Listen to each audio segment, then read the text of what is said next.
Hi guys, நோம்பு டே 1. So எங்களுக்கு எப்படி போச்சுன்னு பாருங்கள். நான் காலைல வந்து 4:20 அந்த மாதிரிலாம் எழுந்திரிச்சிட்டேன். ஸோ அதுக்கப்புறமா அடுப்பை பற்ற வச்சு நம்ம வேலையை நம்ம ஆரம்பிச்சிச்சு. நாங்கள் வந்து சிக்கன் சம்பால் வந்து நேற்று நைட்டே செஞ்சுட்டோம். ஸோ அதெல்லாம் சூடு பண்ணிட்டு ரைஸ்லாம் சூடு பண்ணிட்டு அப்புறம் பிள்ளைங்களை போய் எழுப்புறதுக்காக போயிருந்தோம். பிள்ளைங்களாம் ரொம்ப நல்லா தூங்கிட்டு இருந்தாங்க.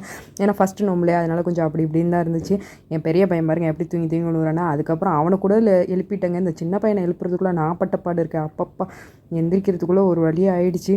ஸோ அதுக்கப்புறம் என் பெரிய பையன் கிளம்பி போயிட்டான். இவன் இன்னும் உட்காந்துக்கிட்டே தூங்கிட்டு இருந்தான். டே எந்திரா, டைம் ஆகிடுச்சு அப்படி சொல்லி அப்படி இப்படின்னு அவனையும் கிளப்பிட்டேன். ஸோ இவனுங்களுக்கு சாப்பாடுலாம் வச்சு கொடுத்த பரபரப்பில் நான் வீடியோ கேப்சர் பண்ணுறதே மறந்துட்டேங்க. அப்புறம் நான் சாப்பிட்றது மட்டும்தான் நான் வந்து வீடியோவே எடுத்தேன். ஸோ விறுவிறுன்னு சாப்பிட்டுட்டு டக்கு டக்குன்னு நீத்து சொல்லிட்டு அதோட படுத்துட்டோம். ஸோ அதுக்கப்புறம் ஈவினிங் நோம்பு திறக்கிறதுக்கு என்னெல்லாம் செஞ்சோன்னு பார்த்தீங்கன்னா, மீஹூன் வந்து பரட்டியிருந்தோம். ஸோ மீஹூன், அப்புறம் பாயாசம் காய்ச்சிருந்தோம்.